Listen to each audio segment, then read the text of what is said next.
Arestado ang isang lalaki na sangkot umano sa kasong carnapping at pagpatay sa Maynila. Nahuli siya habang gumagamit pa umano ng ilegal na droga. Wala siyang pahayag. Live mula sa Maynila, may unang balita si Jomer Apresto. Jomer.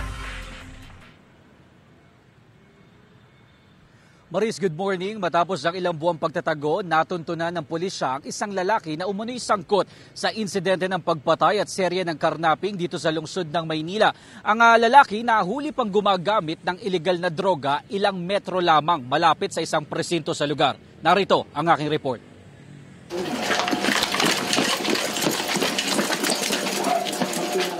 Sinalakay ng mga tauhan ng Baseco Police Station ang bahay na ito sa Maynila, kung saan nagtatago raw ang subject ng operasyon na si alias Ismael. Ayon sa pulisya, sangkot siya sa insidente ng pagpatay at serye ng karnaping sa Baseco at iba pang bahagi ng Maynila. Meron silang kinanap dito na isang sedan and isang tok-tok na pagmamayari pa ng chairman ng Baseco. Tapos meron tong pinatay dito sa Block 15 last year po. Ninanap namin na matagal yan. It so happy, nagtago pala sa Delpan. Ilang beses namin doon pinuntahan, hindi namin nakuha.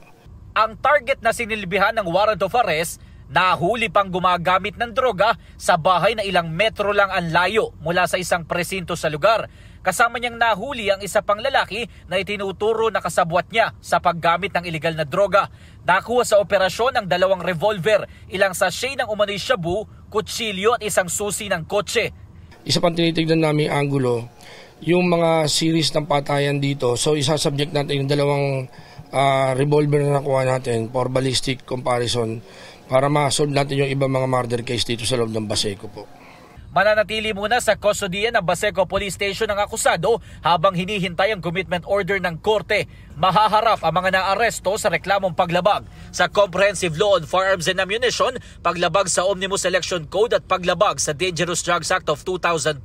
Wala pa silang pahayag sa ngayon.